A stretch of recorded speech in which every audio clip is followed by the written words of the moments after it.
उस दिन घर में कोई नहीं था। पापा और दादी माँ किसी काम से बाजार गए थे। भाई देर रात तक मोबाइल चला रहा था तो वो अभी सोकर नहीं उठा था। मैंने नहाने के लिए अपने कपड़े उतार लिए, लेकिन बाथरूम में देखा तो बाल धोने के लिए शैम्पू नहीं था। शैम्पू उसी कमरे में रखे हुए थे जहाँ पर भाई सो रहा था। मैंने एक बार सोचा कि कपड़े पहनकर कमरे से शैम्पू ले आऊं, लेकिन फिर सोचा कि भाई तो सो रहा है, टॉवल लपेटकर ही ले आती हूँ। मैं कमरे से शैम्पू लेने चली गई। भाई करवटें बदल रहा था। मैं शैम्पू लेकर लौट ही रही थी, तभी देखा कि भाई के बेड पर मेरी पैंटी रखी है। वो उसके ऊपर लेटा हुआ है। मुझे लगा शायद कपड़ों में लिपट कर आ गई होगी। मैंने पहले सोचा कि पैंटी को उठाकर रख देती हूँ, लेकिन फिर सोचा कि कहीं भाई जाग गया तो। मैं वहाँ से शैम्पू लेकर बाथरूम में आ गई। फिर नहाकर मैंने खाना बना लिया, लेकिन भाई अभी तक भी सो ही रहा था। मैंने उसे कहा कि राहुल 10 बज गए हैं और कितना सोएगा, रात को इतना देर तक मोबाइल चलाना जरूरी है क्या। मैंने उसे उठाने के लिए हाथ से जैसे ही हिलाया तो उसने करवट बदली। जैसे ही उसने करवट बदली तो मैंने कुछ ऐसा देखा कि उसे देखने के बाद मुझे कुछ समझ में नहीं आ रहा था। राहुल का चड्डा गीला गीला सा दिख रहा था। मैंने उसे कहा कि जल्दी उठकर नहा लो, आज मेरी दोस्त सुहाना घर आएगी तो उसे बस स्टैंड से जाकर ले आना है। वो थोड़ी देर बाद उठा और फ्रेश होकर नहाने चला गया। मैं जल्दी से उसके बेड से अपनी पैंटी उठाने गई। जैसे ही मैंने पैंटी उठाई तो देखा कि वो भी कुछ गीली गीली सी हो रही थी और चिपचिपाहट जैसी हो रही थी, जैसे उस पर कुछ चिपका चिपका सा लगा हो। मुझे बड़ा अजीब सा लगा। मैंने उसे सूंघकर देखा तो बड़ी अजीब सी स्मेल आ रही थी। मैंने सोचा कि पता नहीं ये सब क्या है। भाई का चड्डा भी गीला गीला सा दिख रहा था। इतने में ही राहुल नहाकर आ गया। बोला, दीपिका मेरी शर्ट नहीं मिल रही है, देखना अलमारी में है क्या। मैंने उसे उसकी शर्ट निकाल कर दी। वो मेरी सहेली सुहाना को लेने के लिए बस स्टैंड चला गया और कुछ देर बाद मेरी सहेली घर आ गई। भाई खाना खाकर कुछ देर के लिए बाहर चला गया। हम दोनों सहेली ने आपस में खूब देर बात की। तभी मेरी सहेली सुहाना ने कहा कि यार एक बात कहना चाह रही हूँ पर कह नहीं पा रही हूँ। तो मैंने कहा कि कहो ना, क्या बात है। वो थोड़ा रुककर बोली कि यार तेरे भाई की मुझे एक अजीब सी हरकत लगी। वो बोली, क्या कहा। मेरे भाई ने कुछ गलत कहा है, तू मुझे बता क्या कहा है उसने। मैं उसे बताती हूँ। सुहाना ने कहा कि देख यार मैं तुझे बताती हूँ पर तू ये बात किसी से भी मत कहना। जब मैं तेरे भाई के साथ बाइक पर बैठी तो रास्ते में वो बाइक चलाते हुए अपने एक हाथ से अपनी कमर पर खुजली जैसा कर रहा था। शायद उसे कमर पर खुजली हो रही थी, लेकिन इस दौरान उसका हाथ मेरी छाती से भी टच हो रहा था। कुछ देर बाद उसने अचानक से बाइक में तेज से ब्रेक लगाए, जिससे मुझे आगे की ओर धक्का लगा और मेरी छाती उसकी कमर पर जोर से लगी। उसने कहा कि सड़क में गड्ढे हैं, पकड़कर बैठ जाओ, लेकिन मुझे बड़ा अजीब सा फील हुआ। मैंने कहा कि बाइक रोको, मैं दोनों तरफ पैर करके बैठ जाती हूँ, और फिर हम चल दिए। इसके बाद उसने फिर से अपना हाथ पीछे कमर पर किया और कमर को खुजली करने के बहाने वो बार बार मेरी छाती को टच कर रहा था।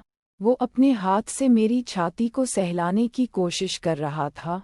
मैं थोड़ा पीछे होकर बैठती तो वो ब्रेक लगाकर फिर से मुझे अपने से चिपका लेता। ये सब मुझे बड़ा अजीब सा लगा, लेकिन मैं कुछ कह नहीं पाई। जिस पर दीपिका बोली कि यार मैंने भी आज कुछ अजीब सा देखा है राहुल के साथ। सुहाना ने पूछा, क्या देखा है तूने। दीपिका बोली, आज जब मैं राहुल को उठाने के लिए गई तो मैंने देखा कि उसके बेड पर मेरी पैंटी पड़ी थी और उस पर कुछ चिपका चिपका सा लगा हुआ था। वो गीली गीली सी हो रही थी। इतने में ही राहुल वापस घर आ गया। उसने पूछा कि दीपिका पापा और दादी बाजार से कब आएंगे, तो दीपिका बोली वो तो शाम तक ही आएंगे।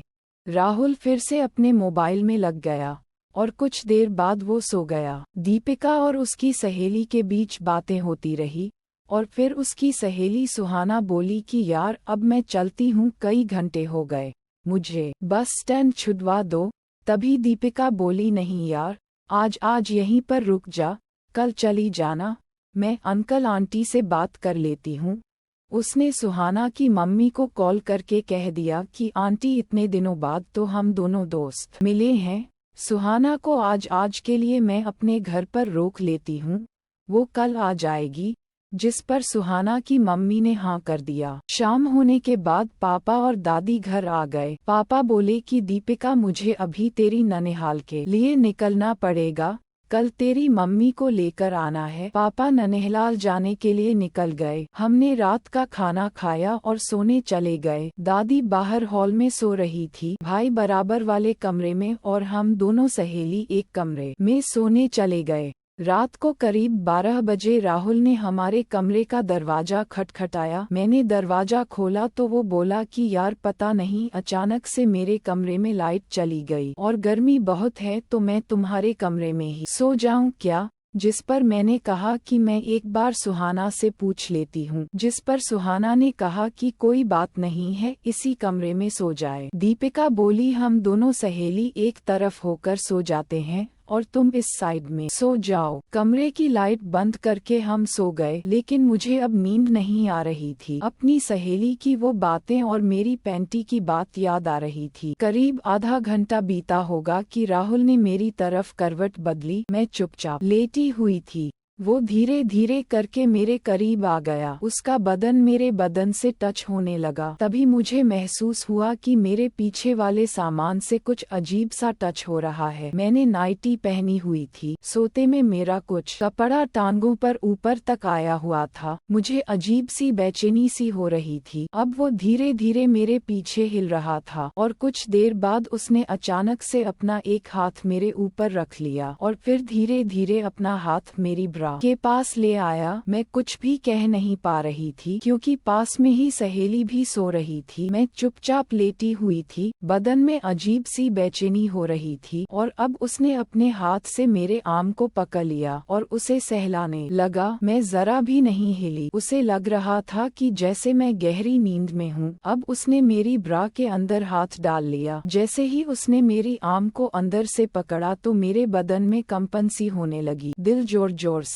धड़कने लगा। मैं थोड़ा सा हिली तो उसने जल्दी से अपना हाथ मेरी ब्रा से निकाल लिया और चुप लेट गया। अब मुझे समझ में नहीं आ रहा था कि अभी जो कुछ हुआ वो सब क्या था। अब मैं सीधी होकर सो गई। कुछ देर बाद उसने फिर मेरी तरफ करवट ली और इस बार उसने अपना हाथ सीधा मेरी जांघों पर रख दिया। वो धीरे धीरे सहलाने लगा और सहलाते सहलाते हुए उसने मेरी नाइट को ऊपर कर दिया और अब मेरी पैंटी पर हाथ रख दिया। जैसे ही उसने मेरी पैंटी पर हाथ रखा तो मेरे बदन में फिर से बिजली सी चलने लगी और इस बार उसने ज्यादा देर नहीं लगाते हुए सीधा मेरी पैंटी के अंदर हाथ डाल दिया। अब मुझे कुछ समझ में नहीं आ रहा था। मैंने मेरे पूरे बदन को बिल्कुल ढीला छोड़ दिया, टांगों को थोड़ा और खोल दिया। अब वो मेरी उसको सहला रहा था। शायद वो ये भी जान चुका था कि मुझे भी अब मजा आ रहा है, तो उसने अब और जोर जोर से मेरी उसको सहलाना शुरू कर दिया और एक हाथ मेरी ब्रा में डाल दिया। ये सब देख मैं बार बार ऊपर उठ रही थी। मेरी टांगों के बीच में कुछ अजीब सा हो रहा था। अब उसने मेरे सामान में अपनी अंगुली डाल दी। वहाँ पर पूरा गीला गीला सा हो रहा था। एकाएक उसने मेरी ब्रा को ऊपर करके मेरे दोनों आर्म को बाहर निकाल दिया और अपने मुंह में ले लिया। वो मेरे आर्म चूसने लगा। अब मुझसे रहा नहीं जा रहा था। उसने अपना हथियार निकाल कर मेरे हाथ में दे दिया। उसका हथियार काफी बड़ा और सख्त था। मैं उसके हथियार को सहलाने लगी, तभी वो मेरे ऊपर आ गया। उसने मेरी पैंटी को उतारकर अपने हथियार से मेरे सामान को रगड़ना शुरू कर दिया। मैं बार बार ऊपर हिल रही थी। उसे ये पता था कि शायद अब मैं चाहती हूँ कि उसका हथियार मेरी सुरंग में डाल दे। जैसे ही वो अपना हथियार मेरी टांगों के बीच में डालने लगा तो मुझे जोर का दर्द हुआ। मैंने उसे झटका देकर हटाया। वो फिर से मेरे सामान को सहलाने लगा। मैं फिर गर्म होने लगी। उसने धीरे धीरे करके मेरी उसमें अपना हथियार डाला, पर मुझे दर्द बहुत हो रहा था, लेकिन अच्छा भी बहुत लग रहा था। और उसने धीरे धीरे करके अपना पूरा हथियार मेरी उसमें में डाल दिया। अब वो मुझे झटके मार रहा था। उसने एक हाथ से मेरा आर्म पकड़ रखा था तो दूसरा आर्म उसने मुंह में ले रखा था। वो आर्म को चूस रहा था और नीचे जोर जोर से धक्के दिए जा रहा था। तभी मुझे ऐसा लगा कि जैसे मेरी सामान से कुछ निकाले वाला है। मैंने कहा कि मुझे कुछ होने वाला है, अंदर तक करो और जोर से करो, और उसने पूरा जोर लगाकर मेरी ठुकाई की और कुछ ही देर में मेरी कुएं से पानी सा निकल गया। उसके हथियार से भी गाढ़ा गाढ़ा सा चिपचिपा सा निकला। ये सब होने के बाद मैंने उससे कहा कि राहुल, तूने मेरे साथ ये सब क्या कर दिया, ये अच्छा नहीं हुआ। तभी दीपिका ने देखा कि उसकी सहेली बेड पर नहीं है। वो कहने लगी कि ये सुहाना कहाँ चली गई। वो मोबाइल की टॉर्च लिए दूसरे कमरे में गई और वहाँ जो नजारा उसने देखा वो देखती ही रह गई। सुहाना बिना कपड़ों के थी और वो घोड़ी जैसी बनी हुई थी और एक आदमी उसकी सवारी कर रहा था। दोस्तों, कहानी में आगे क्या हुआ, कौन था वो जो सुहाना की सवारी कर रहा था, यह अगले पार्ट में देखेंगे। कहानी अच्छी लगे तो लाइक करें। ऐसी ही और कहानियों के लिए चैनल को सब्सक्राइब करें।